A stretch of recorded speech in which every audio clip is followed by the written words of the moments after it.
नमस्कार, कचहरी में आपका स्वागत है। आपके साथ मैं हूं मीनाक्षी कटवाल। सावन की शुरुआत हो गई है। इस बार की कांवड़ यात्रा चुनावी हाईवे पर है, क्योंकि उत्तर प्रदेश में कुछ महीनों के भीतर चुनाव होने वाले हैं। राम मंदिर में चढ़ावा चोरी विवाद की तपिश के बीच कांवड़ यात्रा के राजनीतिक मायने क्या हैं और आस्था की ये यात्रा बीजेपी और सीएम योगी की राजनीति की परीक्षा कैसे साबित होने वाली है, कचहरी में आज इस केस की फाइल खोलेंगे। जंग ईरान ने झेली और नुकसान दुबई को हो रहा है। अमेरिका का छेड़ा हुआ युद्ध अब सऊदी अरब से निकलकर मिस्र तक फैल चुका है, लेकिन सबसे ज्यादा डैमेज हुआ है ब्रांड दुबई को। नौबत ये आ गई है कि वहां की सरकार ने अब टूरिस्टों को लाने वालों को इनाम देने तक का ऐलान कर दिया है। चमकते दमकते दुबई की ये डार्क पिक्चर आज आपको दिखाएंगे। आज ब्रह्म मुहूर्त में रणबीर कपूर और साई पल्लवी स्टारर फिल्म रामायण का ट्रेलर लॉन्च हुआ, लेकिन अचानक इस फिल्म का कंपैरिजन आदि पुरुष से क्यों होने लगा? पुरानी रामायण क्यों दर्शकों को याद आ गई? फिल्म के ट्रेलर में सनी देओल क्यों नहीं दिखे? बात इस पर भी होगी, लेकिन सबसे पहले कांवड़ का वोट मार्क।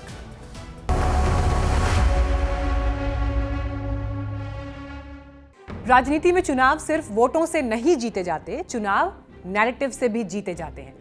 जिसके पास नैरेटिव होता है वही एजेंडा तय करता है, वही बहस की दिशा तय करता है और वही जनता का फोकस तय करता है। देश के सबसे बड़े राज्य उत्तर प्रदेश में इस वक्त भी कुछ ऐसा ही होता दिखाई दे रहा है। पिछले कुछ हफ्तों से बीजेपी के सामने एक असहज सवाल खड़ा है और वो है राम मंदिर में चढ़ावे की चोरी का विवाद। विपक्ष लगातार हमलावर है और इस दौरान बीजेपी बचाव की मुद्रा में दिखी, लेकिन आज से तस्वीर बदलने का खेल चल रहा है। सावन का महीना है, कांवड़ यात्रा शुरू हो गई है, सड़कें भगवामय होने लगी हैं।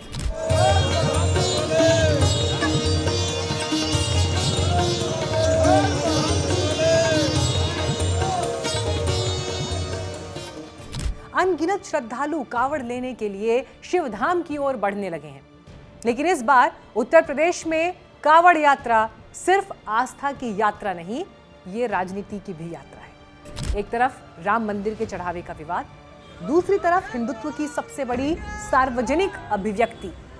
यानी सवाल सिर्फ कांवड़ का नहीं, सवाल राजनीतिक नैरेटिव का है। सवाल ये है कि क्या सावन का ये महापर्व उस सियासी नुकसान की भरपाई कर पाएगा? क्या योगी आदित्यनाथ इस आस्था की ऊर्जा को राजनीतिक बढ़त में बदल पाएंगे? और क्या यूपी में 2027 के चुनाव से पहले ये राजनीतिक हिंदुत्व की सबसे बड़ी अग्नि परीक्षा है? ये सवाल इसीलिए क्योंकि राम मंदिर विवाद के बाद ये पहली ऐसी धार्मिक लामबंदी है जिसमें करोड़ों लोग सीधे जुड़ते हैं। और योगी आदित्यनाथ भी इस मौके को सिर्फ प्रशासनिक आयोजन नहीं रहने देना चाहते। कांवड़ यात्राएं शुरू हो गई हैं। पहले समाजवादी पार्टी कहती थी कांवड़ यात्रा नहीं होने देंगे, शिव भक्त जाएंगे दंगा हो जाएगा। वे शंख नहीं बजने देते थे, घंटा नहीं बजने देते थे। केसरिया कपड़े से, भगवा कपड़े से तो समाजवादी पार्टी को जैसे लगता है जन्मजात दुश्मनी हो। योगी का संदेश साफ है, कांवड़ यात्रा बनाम समाजवादी पार्टी, आस्था बनाम तुष्टीकरण। और यही वो राजनीतिक फ्रेम है जिसे बीजेपी पिछले कई सालों से लगातार मजबूत करती आई है। दरअसल कांवड़ यात्रा सिर्फ धार्मिक आयोजन नहीं है, ये यूपी की सबसे बड़ी जन भागीदारी वाली धार्मिक यात्राओं में से एक है। अलग अलग अनुमानों के मुताबिक हर साल लगभग 4 से 6 करोड़ श्रद्धालु कांवड़ यात्रा पर जाते हैं। और ये डेटा सिर्फ यूपी का नहीं, लेकिन जब लाखों करोड़ों लोग सड़क पर उतरते हैं तो राजनीति भी उनके साथ चलती है। कांवड़ यात्रा पर लोक नीति CSDS के सर्वे पर नजर डालिए। 95% पुरुष, 5% महिलाएं, 27% निचले और मध्यम वर्ग से, 22% दलित, 21% OBC, 80% पैदल यात्रा करने वाले। सर्वे के डेटा पर गौर करिए। ये सिर्फ एक धार्मिक समूह नहीं बल्कि समाज के उस बड़े हिस्से की तस्वीर है जो चुनावी राजनीति में निर्णायक भूमिका निभाता है। इसीलिए पिछले 9 साल में योगी सरकार ने कांवड़ यात्रा को सिर्फ सुरक्षा व्यवस्था का विषय नहीं रहने दिया, बल्कि उसे एक राजनीतिक संदेश में बदल दिया। कांवड़ियों पर फूल बरसाना, DMSP का उनके पैर दबाना, कांवड़ यात्रा के रास्ते पर मांस मदिरा की दुकानें बंद करवाना, यात्रा रूट पर आने वाली दुकानों को या दुकानों के मालिकों को नाम लिखने के लिए कहना, जगह जगह फ्लैग मार्च करवाना, यानी पूरा सरकारी तंत्र इस आयोजन को एक बड़े सार्वजनिक संदेश में बदल देता है। ये सब ऐसे फैसले हैं जिनके जरिए योगी आदित्यनाथ न सिर्फ कांवड़ियों बल्कि हिंदुओं के बड़े तबके को खुश करते रहे हैं, और इसका जो इम्पैक्ट है उसे लोकनीति CSDS के एक सर्वे से आपको समझाती हूँ। सर्वे के हिसाब से 79% श्रद्धालु खाने पीने की जगहों पर नाम प्रदर्शित करने के सरकारी आदेश के पक्ष में थे। लगभग 90% श्रद्धालुओं ने रास्ते में सरकारी सेवाओं या मदद का इस्तेमाल किया। 61% श्रद्धालु पूरी तरह संतुष्ट थे, 26% कुछ हद तक संतुष्ट थे और 13% कुछ हद तक या फिर पूरी तरह से संतुष्ट थे। यानी सरकार सिर्फ आयोजन नहीं कर रही बल्कि हिंदुत्व की अपनी राजनीतिक जमीन को और मजबूत कर रही है। और ऐसे में जब कांवड़ यात्रा के लिए सरकारी बंदोबस्त पर विपक्ष या दूसरे दलों की तरफ से सवाल उठाने वाले बयान सामने आते हैं तो कई बार उसका राजनीतिक फायदा भी बीजेपी को ही मिलता है। कि जो लोग 2 मिनट की नमाज पर बड़ी बड़ी बातें कर रहे थे और कहते थे कि हमने नमाज बंद करा दी, मुख्यमंत्री जी आप बताइए कि भारत के संविधान में कहां प्रावधान है कि एक आस्था व्यक्त करने वालों पर आप कार्रवाई करेंगे और दूसरी आस्था व्यक्त करने वालों पर आप सरकारी पैसे से फूल बरसाएंगे। जैसा बयान असदुद्दीन ओवैसी की पार्टी के प्रवक्ता ने दिया है, ऐसे बयान जाने अनजाने राजनीतिक रूप से योगी आदित्यनाथ के पॉलिटिकल नैरेटिव को ही मजबूत करते हैं। इससे हिंदुत्व की गोलबंदी की संभावनाएं और बढ़ जाती हैं, बयानों की धार और तीखी हो जाती है। याद रखना, बांटने वाले लोग वही लोग हैं जिनके आदर्श बाबर और औरंगजेब हैं। योगी आदित्यनाथ जानते हैं कि राजनीतिक हिंदुत्व ही उनकी असली ताकत है और इसीलिए राम मंदिर में चढ़ावा चोरी का मुद्दा हो या केंद्र सरकार को असहज कर देने वाला जेनजी आंदोलन हो, योगी इस दौरान भी अपनी राजनीतिक पिच पर डटे रहे। हालांकि यूपी के चुनावी मौसम में अब अखिलेश यादव भी उस पिच पर खेलने की कोशिश करते दिख रहे हैं। श्रावण मास की शुरुआत पर सोशल मीडिया पर उनका शुभकामना संदेश और अपने गृह जिले इटावा में केदारनाथ की तर्ज पर बनाए जा रहे श्री केदारेश्वर मंदिर का वीडियो शेयर करना बता रहा है कि हिंदू वोटों पर दावा उनका भी है। ये जो श्री केदारेश्वर महादेव का धाम है, यहाँ सबको मिलता मन चाहा वरदान। जब संसद में पेपर लीक संशोधन बिल पर चर्चा शुरू हुई तो पहले ही दिन अखिलेश यादव ने चर्चा के बीच राम मंदिर में चढ़ावा चोरी का मुद्दा भी उठा दिया। और अध्यक्ष महोदय, जो लोग चढ़ावा चोरी नहीं बचा पाए वो पेपर लीक कैसे बचा पाएंगे? जो भगवान के दरबार से दान गायब हो गया, दान चला गया। यानी लड़ाई अब हिंदुत्व बनाम सेक्युलरिज्म की नहीं बल्कि हिंदुत्व की राजनीति के भीतर स्पेस हड़पने की होती जा रही है। बीजेपी से भाप गई और इसीलिए अखिलेश यादव और उनकी पार्टी पर हमले तेज कर दिए हैं। समाजवादी पार्टी के पाप का पर्दा उठाना शुरू कर देंगे तो ये कहीं मुंह दिखाने लायक नहीं बचेंगे। यूपी में चुनाव में अभी कुछ महीने का समय है, लेकिन नैरेटिव की लड़ाई शुरू हो चुकी है। एक तरफ राम मंदिर का विवाद, दूसरी तरफ करोड़ों कांवड़ियों की आस्था, एक तरफ विपक्ष के सवाल, दूसरी तरफ हिंदुत्व की गोलबंदी। आने वाले दिनों में यह देखना दिलचस्प होगा कि जनता किस तस्वीर को ज्यादा देर तक याद रखती है, राम मंदिर का विवाद या भगवा मय होती सड़कें। यूपी की राजनीति में अक्सर वही जीतता है जो मुद्दा नहीं बल्कि माहौल बदल देता है। राम मंदिर में चढ़ावे की चोरी के मुद्दे ने ऐसा माहौल बनाया कि बीजेपी उससे असहज महसूस करने लगी। विपक्ष को अंदाजा हो गया कि लोहा गर्म है तो हथौड़ा चलाने का यही सही समय है। लिहाजा संसद में पेपर लीक कानून में संशोधन बिल पास होने के साथ ही विपक्ष की तोपों का मुंह अब यूपी की तरफ खुल गया है। आखिर विपक्ष ने अपना सियासी गोल पोस्ट क्यों शिफ्ट किया, कचहरी में अब खोलते हैं इसकी फाइल।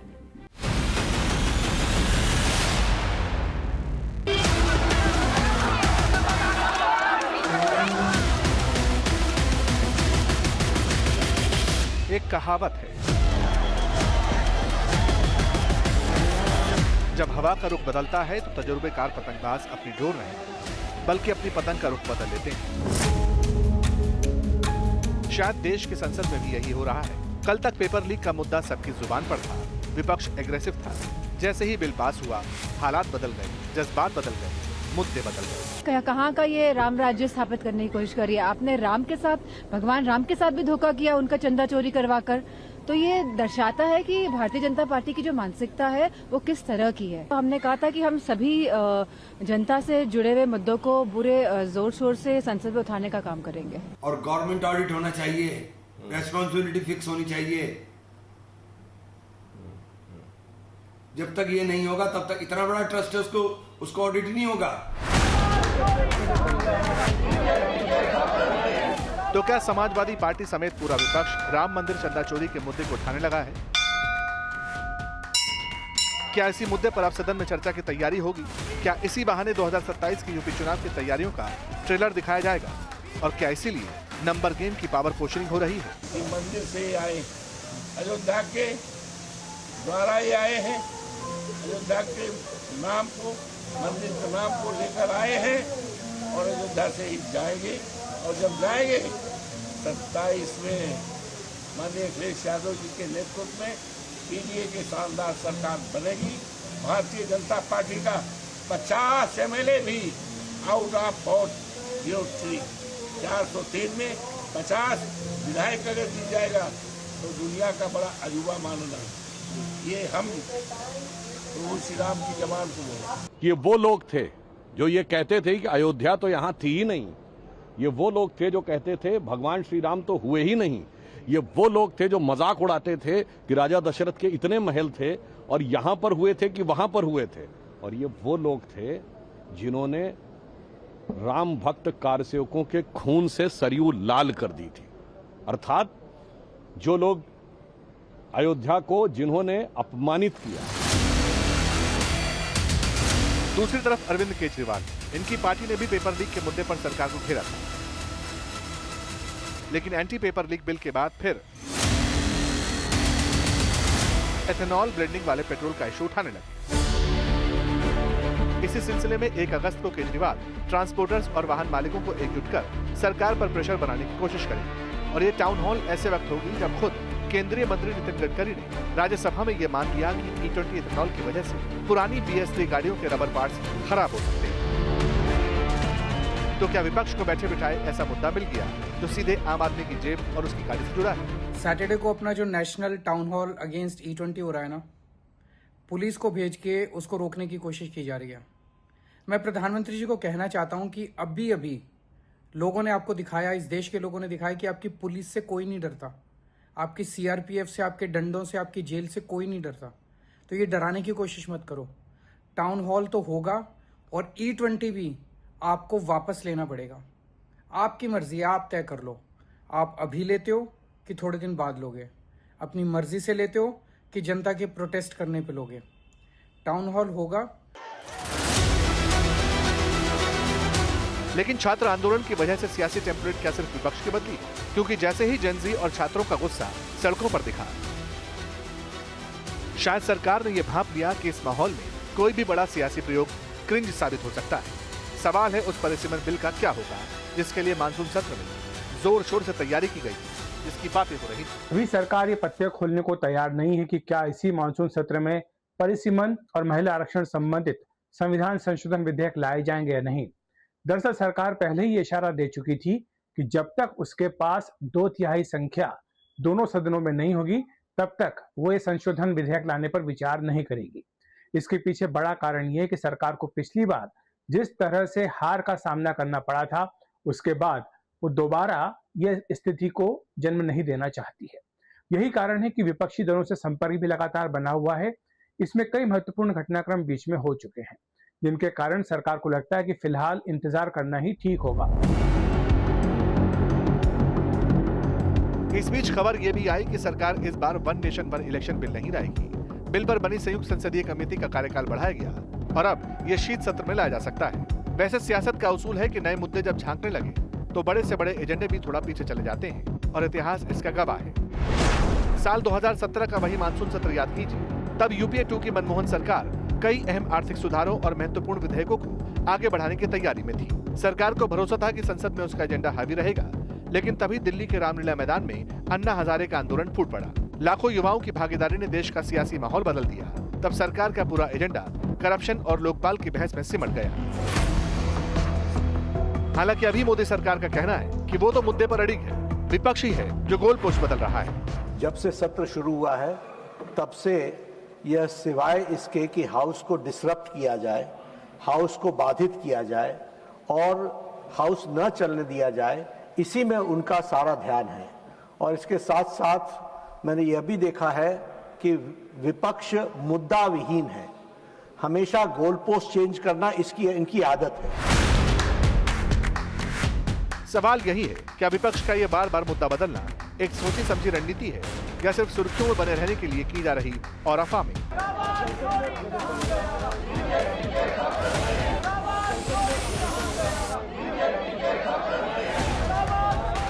देखना यह होगा कि इस बदले हुए सिलेबस में जनता किसे पास करती है और किसे फेल।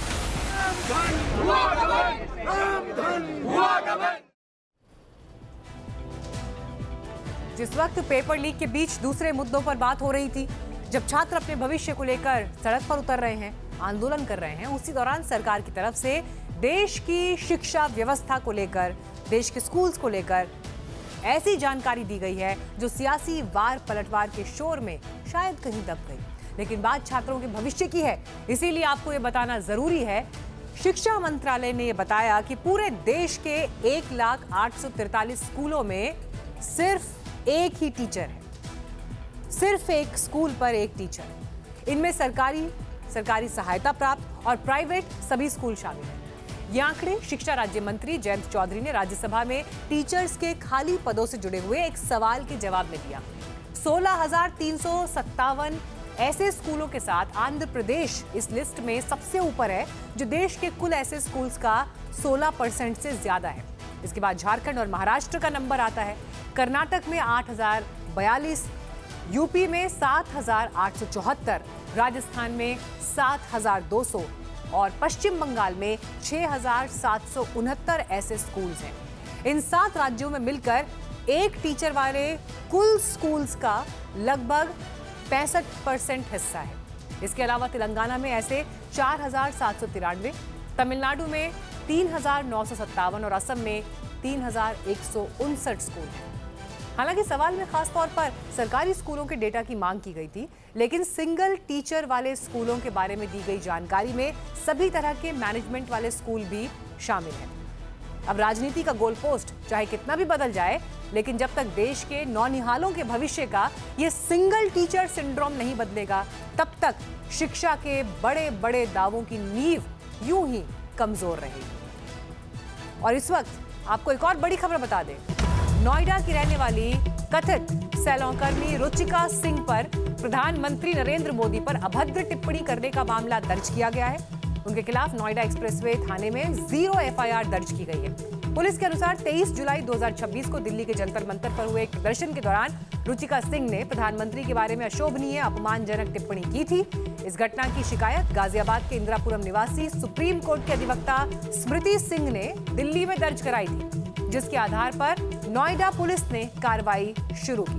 रुचिका का यह वीडियो सोशल मीडिया पर वायरल हुआ और इसी के आधार पर अब इस मामले में शिकायत भी दर्ज कराई गई है। और इस बीच इस एफआईआर को लेकर सीजेपी के प्रवक्ता सौरभ दास ने क्या कहा, आइए आपको सुनाते हैं। If there's any language that was used which is derogatory in nature, then the person concerned is free to pursue civil defamation and criminal defamation against the person. However, the use of criminal machinery to go against protesters, it is highly condemnable, and no one should be punished for any objectionable language per se. I'm not saying that the language is right. The language may be wrong. It may be objectionable to someone. कचहरी में आगे बढ़ते हैं और अब बात Iran जंग के साइड इफेक्ट्स की, जिसने ब्रांड दुबई को सबसे ज्यादा डैमेज पहुंचा दिया। असर दिख रहे हैं। जो दुबई कुछ महीने पहले तक लोगों का ड्रीम डेस्टिनेशन हुआ करता था, वहां अब टूरिस्ट का जाना क्यों बंद हो गया?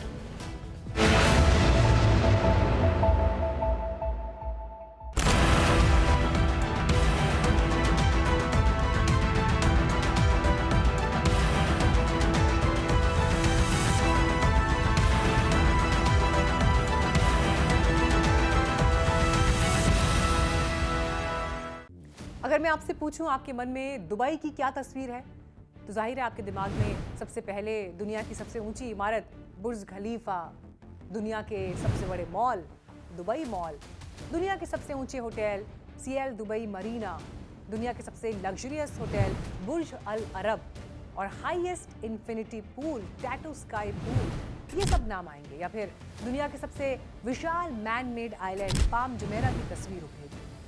अरब के शेखों ने दुबई को बहुत भव्य और आलीशान शहर बनाया, लेकिन ईरान जंग ने सब कुछ बदल कर रख दिया। ऐसे में अगर इन दिनों कोई आपसे कहे कि दुबई आइए और हमें इनाम दिलाइए, तो शायद आपको लगे कि ये किसी ट्रैवल कंपनी का ऑफर है क्या, लेकिन नहीं, ये ऑफर दुबई सरकार लेकर आई है। दुबई ने एक नई दुबई इनवाइट स्कीम शुरू की।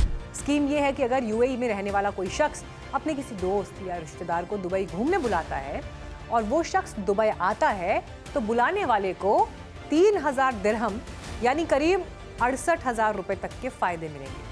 साथ में मिलेगी होटल में ठहरने की सुविधा, रेस्टोरेंट में छूट और घूमने फिरने के टिकट भी मिलेंगे। ऐसे में सवाल ये उठता है फिर कि आखिर अचानक दुबई को टूरिस्ट को बुलाने के लिए इतना इनाम क्यों देना पड़ रहा है? क्या दुबई में अब टूरिस्ट नहीं आ रहे हैं? दुबई में जो विदेशी पर्यटक आते हैं, उनमें सबसे बड़ी हिस्सेदारी तो भारतीयों की है। पिछले साल करीब 1 करोड़ 20 लाख भारतीय दुबई पहुंचे थे। दुबई की ग्लोबल पहचान एक सुरक्षित शहर और एक ग्लोबल टूरिस्ट हब की रही है। एक ऐसा शहर जहां दुनिया के किसी भी कोने से लोग बिना डर के छुट्टियां मनाने पहुंच जाते हैं। लेकिन अब क्या हो गया? दरअसल दुबई की सबसे बड़ी ताकत पिछले कुछ महीनों में उसकी सबसे बड़ी कमजोरी बन गई है। ईरान जंग ने दुबई को इसी ग्लोबल इमेज को सबसे बड़ा झटका दिया। ईरान ने अपने पड़ोसी देशों में सबसे ज्यादा हमले यूएई पर किए, जिसका हिस्सा है दुबई। फरवरी से जून 2026 की शुरुआत तक ईरान ने खाड़ी देशों पर कुल 7,028 से ज्यादा हमले किए। इनमें सबसे ज्यादा 2,846 हमले यूएई पर किए और इन हमलों से दुबई भी प्रभावित हुआ।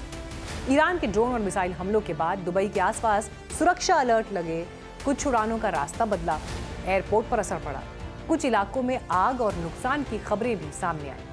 पहली बार दुनिया ने महसूस किया कि दुबई भी पश्चिम एशिया के उसी जियोपॉलिटिकल हकीकत का हिस्सा है जिससे वो अब तक अलग दिखाई देता था। जंग भले ही औपचारिक तौर पर खत्म हो गई हो, लेकिन असली चुनौती सिर्फ सुरक्षा नहीं होती, भरोसे का लौटना होता है।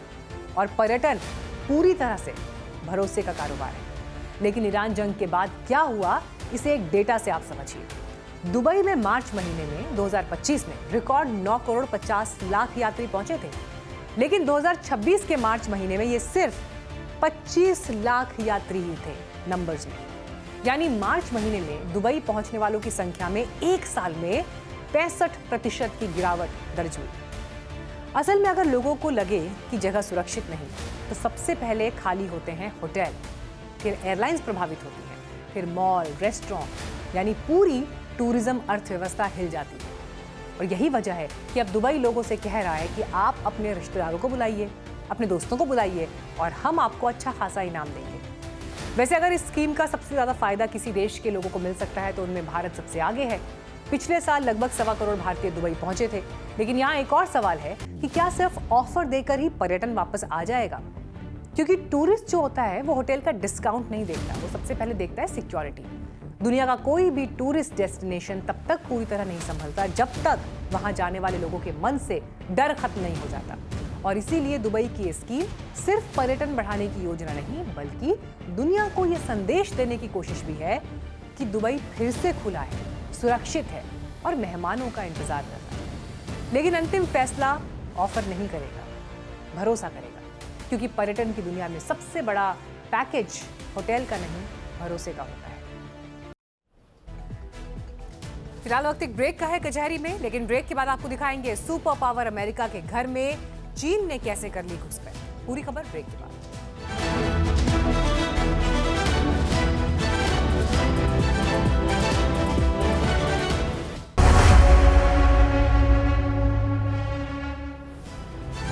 जब दो शक्तियां लड़ती हैं तो सिर्फ सैनिक नहीं लड़ते, साइकोलॉजिकल वॉरफेयर भी होते हैं और एजुकेशन सिस्टम भी लड़ते हैं। कभी परमाणु वैज्ञानिकों की दौड़, फिर स्पेस रेस, उसके बाद सेमीकंडक्टर वॉर और अब टैलेंट वॉर।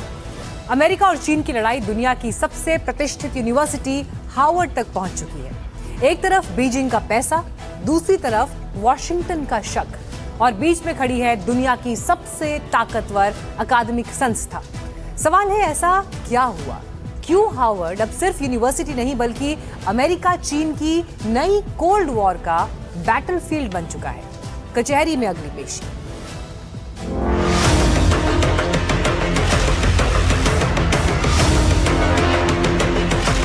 चीन और अमेरिकी अदावत का ये नेक्स्ट लेवल लगता है, क्योंकि जब से हार्वर्ड ने अपने पोर्टल पर यह बताया कि उसे फॉरेन फंडिंग के तौर पर 43,000 करोड़ से ज्यादा की रकम मिली और इसमें भी $650 मिलियन यानी करीब 6,000 करोड़ रुपए की फंडिंग चीन से मिली, तब से अमेरिकी जस्टिस डिपार्टमेंट के कान खड़े हो गए। ट्रंप प्रशासन का कहना है कि कुछ दान ऐसे हैं जिनकी शर्तें विशेष देशों के छात्रों को प्राथमिकताएं देती हैं। यही वजह है कि ट्रंप प्रशासन ने जांच शुरू कर दी।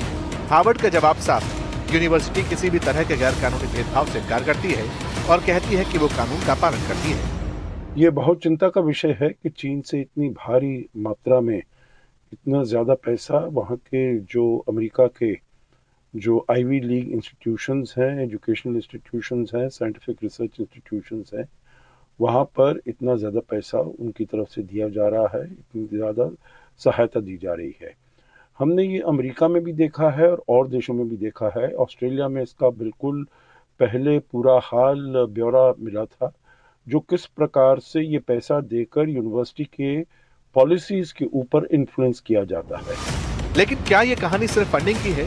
एक्सपर्ट्स मानते हैं कि ये कहानी इन्फ्लुएंस की है। अमेरिका मानता है कि अगर चीन दुनिया के सबसे प्रतिष्ठित विश्वविद्यालयों में रिसर्च, स्कॉलरशिप और टैलेंट पर असर बढ़ाता है, प्रभाव बढ़ाता है, तो कल वही छात्र, वही वैज्ञानिक, वही एआई इंजीनियर दुनिया का अगला टेक्नोलॉजी इकोसिस्टम बनाएंगे। यानी आज की स्कॉलरशिप कल की स्ट्रेटेजिक पावर बन सकती है और इसका सबूत वो ईरान वाली बैटलफील्ड में दे भी रहा है। Looking at controls, we're also making sure that we lead. So we're leading China in AI by a lot. China has virtually no controls. It's freewheeling a little bit. So we have to be careful in both ways. We don't want to restrict them, where all of a sudden we come in second to China. Whoever wins with AI is going to win. अब जहां तक चीन का सवाल है तो उसने America में इन्वेस्टमेंट काफी पहले से किया हुआ है, करीब $700 अरब, लेकिन निवेश कई तरीकों से किया। 1978 में चीन ने डेंग जियापाओ के दौर में हजारों छात्रों को अमेरिका भेजा। उनमें से कई जब बाद में लौटे तो उन्होंने हुआवेई, टेंसेंट, अलीबाबा और चीन के टेक इकोसिस्टम को मजबूत बनाने में बड़ी भूमिका निभाई। कोल्ड वॉर के दौरान अमेरिका और सोवियत संघ मिसाइलों की दौड़ लगा रहे थे, लेकिन असली लड़ाई MIT, स्टैनफोर्ड, हार्वर्ड और सोवियत रिसर्च संस्थानों में चल रही थी। आज भी लड़ाई वही है, बस हथियार बदल गए हैं। अब मिसाइल की जगह AI मॉडल्स, क्वांटम कंप्यूटिंग और सेमीकंडक्टर रिसर्च है। रिसर्च होती है, उसके ऊपर जरूर बात की जाएगी और जो रिसर्च इस समय चीन के फायदे में होगी, वही रिसर्च वहाँ पर उसको ज़्यादा उसके ऊपर फोकस किया जाएगा, ज़्यादा उसके ऊपर ध्यान दिया जाएगा। चिंता का विषय है, ज़रूर इसमें इन्वेस्टिगेशन होना चाहिए और अगर कोई ऐसी बात मिलती है तो उसके ऊपर बड़ी कड़ी से कड़ी कार्रवाई करनी चाहिए अमेरिका की सरकार को, जो उन्होंने अभी ऐसा प्रतीत होता है वो शुरू करने वाले हैं। इसीलिए ट्रंप लगातार कहते हैं कि अमेरिका की यूनिवर्सिटीज पर विदेशी प्रभाव कम होना चाहिए। आज सवाल सिर्फ इतना नहीं है कि हार्वर्ड को पैसा कौन दे रहा है, सवाल ये है कि दुनिया का अगला वैज्ञानिक, अगला AI आर्किटेक्ट और अगला नोबेल लॉरिएट किस सोच के साथ तैयार होगा, क्योंकि 21वीं सदी की सबसे बड़ी जंग सरहदों पर नहीं, ब्रेन पावर पर लड़ी जा रही है।